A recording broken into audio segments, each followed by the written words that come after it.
Welcome to the Chronological One-Year Bible, January 31st. Today's reading is Job chapter 40, verse 6 through chapter 42, verse 17.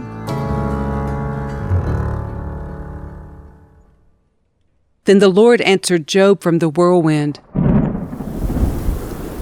Brace yourself like a man, because I have some questions for you, and you must answer them.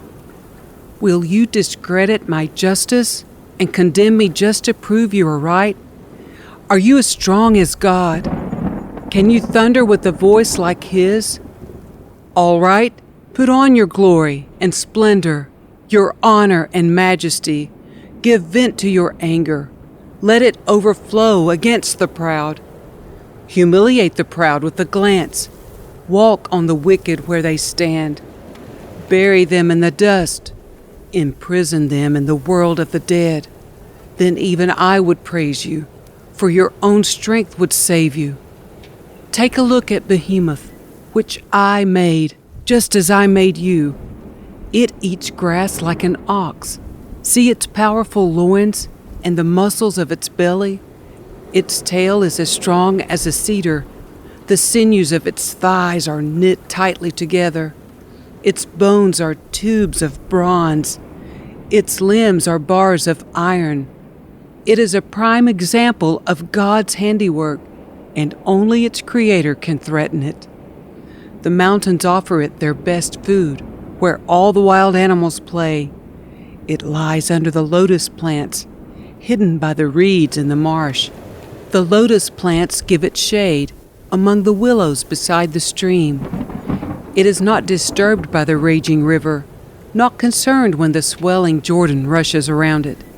No one can catch it off guard or put a ring in its nose and lead it away. Can you catch Leviathan with a hook or put a noose around its jaw? Can you tie it with a rope through the nose or pierce its jaw with a spike? Will it beg you for mercy or implore you for pity? Will it agree to work for you, to be your slave for life? Can you make it a pet like a bird, or give it to your little girls to play with? Will merchants try to buy it, to sell it in their shops? Will its hide be hurt by spears, or its head by a harpoon? If you lay a hand on it, you will certainly remember the battle that follows. You won't try that again. No, it is useless to try to capture it. The hunter who attempts it will be knocked down, and since no one dares to disturb it, who then can stand up to me? Who has given me anything that I need to pay back? Everything under heaven is mine. I want to emphasize Leviathan's limbs and its enormous strength and graceful form. Who can strip off its hide, and who can penetrate its double layer of armor? Who could pry open its jaws? For its teeth are terrible. The scales on its back are like rows of shields, tightly sealed together. They are so close together that no air can get between them. Each scale sticks tight to the next. They interlock and cannot be penetrated. When it sneezes, it flashes light. Its eyes are like the red of dawn. Lightning leaps from its mouth. Flames of fire flash out. Smoke streams from its nostrils like steam from a pot heated over burning rushes. Its breath would kindle coals, for flames shoot from its mouth. The tremendous strength in Leviathan's neck strikes terror wherever it goes. Its flesh is hard and firm and cannot be penetrated. Its heart is hard as rock, hard as a millstone. When it rises, the mighty are afraid, gripped by terror. No sword can stop it, no spear, dart, or javelin. Iron is nothing but straw to that creature, and bronze is like rotten wood. Arrows cannot make it flee. Stones shot from a sling are like bits of grass. Clubs are like a blade of grass, and it laughs at the swish of javelins. Its belly is covered with scales as sharp as glass. It plows up the ground as it drags through the mud. Leviathan makes the water boil with its commotion. It stirs the depths like a pot of ointment. The water glistens in its wake, making the sea look white. Nothing on earth is its equal, no other creature so fearless. Of all the creatures, it is the proudest. It is the king of beasts.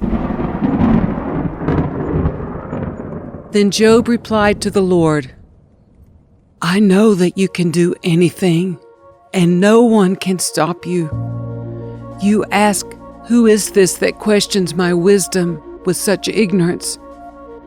It is I, and I was talking about things I knew nothing about, things far too wonderful for me. You said, listen, and I will speak. I have some questions for you, and you must answer them. I had only heard about you before, but now I have seen you with my own eyes. I take back everything I said, and I sit in dust and ashes to show my repentance. After the Lord had finished speaking to Job, he said to Eliphaz the Temanite, I am angry with you and your two friends, for you have not spoken accurately about me, as my servant Job has. So take 7 bulls and 7 rams, and go to my servant Job, and offer a burnt offering for yourselves. My servant Job will pray for you, and I will accept his prayer on your behalf. I will not treat you as you deserve, for you have not spoken accurately about me, as my servant Job has. So Eliphaz the Temanite, Bildad the Shuhite, and Zophar the Naamathite did as the Lord commanded them, and the Lord accepted Job's prayer. When Job prayed for his friends, the Lord restored his fortunes. In fact, the Lord gave him twice as much as before. Then all his brothers, sisters, and former friends came and feasted with him in his home, and they consoled him and comforted him because of all the trials the Lord had brought against him. And each of them brought him a gift of money and a gold ring.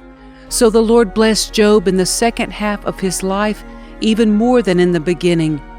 For now he had 14,000 sheep, 6,000 camels, 1,000 teams of oxen, and 1,000 female donkeys. He also gave Job 7 more sons and 3 more daughters. He named his first daughter Jemimah, the second Keziah, and the third Karen-Hapuk. In all the land no women were as lovely as the daughters of Job, and their father put them into his will along with their brothers. Job lived 140 years after that, living to see 4 generations of his children and grandchildren. Then he died, an old man who had lived a long, full life.